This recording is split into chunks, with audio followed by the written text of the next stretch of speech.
game day and the atmosphere that it brings? Well, first off, this is my second game day of the year, and I would be remiss to say that walking into this gym didn't bring back tough memories for me.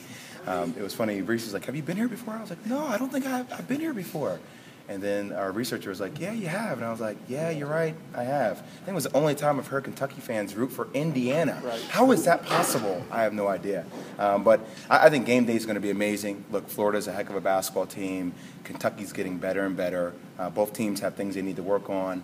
But it's going to be a great atmosphere. And the one thing you do know that's consistent with Kentucky fans is that they will come out and they will support their team regardless. So it's going to be great. What difference does a veteran team, what difference does experience in being a veteran team make? What advantage would Florida, what were you looking for to tell you Florida's got an edge there over Kentucky?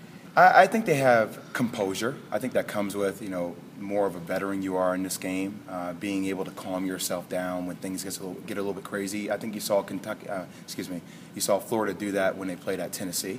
Patrick Young making a play like that you guys had talked about earlier. Those are game-winning plays. Whereas I think Kentucky is still young. They're learning how to make those game-winning plays. But look, just because Florida is more of a veteran basketball team, I mean, you know how this college basketball game is. Doesn't mean they're going to win.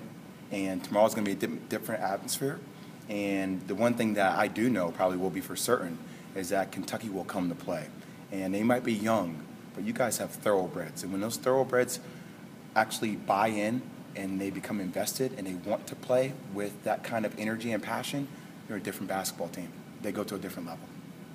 What do you make of the guards, the Kentucky guards? They're young guys. It's a position you know well. When you look at them, yeah. Can you see them making progress? It doesn't always look like it, certainly not consistently, but do you see growth in those guys? Yeah, I think, for all these guards, and look, you have to judge each class separately. Right, Derrick Rose has to be judged separately than Brandon Knight has to be judged separately than going against Marcus Teague, and the same with the Harrison twins.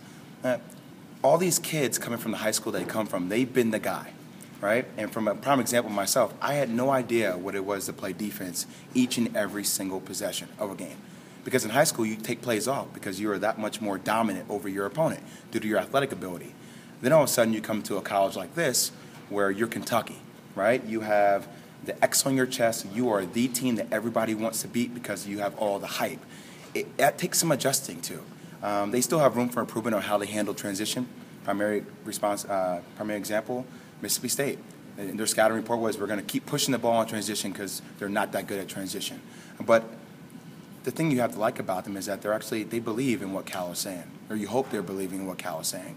And they're trying to make the effort to get better, and it happens in time. Each team matures differently.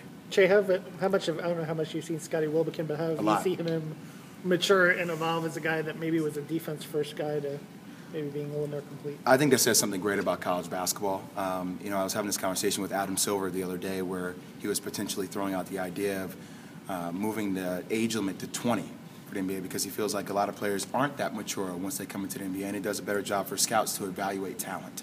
And watching Scotty, roles change, and that happens in the NBA too. A lot of people, I want to come in, I want to be a scorer. No, Ben Wallace wasn't a scorer. Ben Wallace was a rebounder and a defender. Scotty Wilbekin started off as a defender, somebody who was a lockdown defender, and you watch his game mature. That's what happens when you stay in school. That's what happens when you become committed to something. And a lot of players want instant gratification. I want to be great right now. Well, it doesn't happen overnight. It happens in time. And sometimes in order to get your butt on the court to play, you need to do what you're good at doing. And for Scotty, it started off defensively, and now you're seeing him evolve into this all-around great guard where he can do it all. What makes him a good defender? Why is he a good defender? I think playing defense is all about your mentality. Now, look, I didn't play 1 ounce of defense in college. But, it really does. And I admired, when I got to the NBA and I hung out with a guy like Bruce Bowen, right? Bruce Bowen's mentality was that he refused to be screened. He refused to be screened. The big might catch a knee to the thigh. The big might catch an elbow to the thigh on the screen, or elbow to the chest, or elbow to the hip.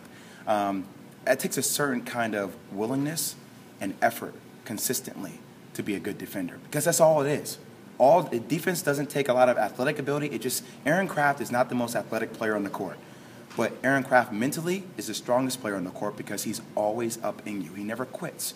And that comes with great conditioning, which a lot of freshmen don't know about right out of the gate, and it comes with your mentality. So if you can combine those two, you have a chance to be a great defensive player. How do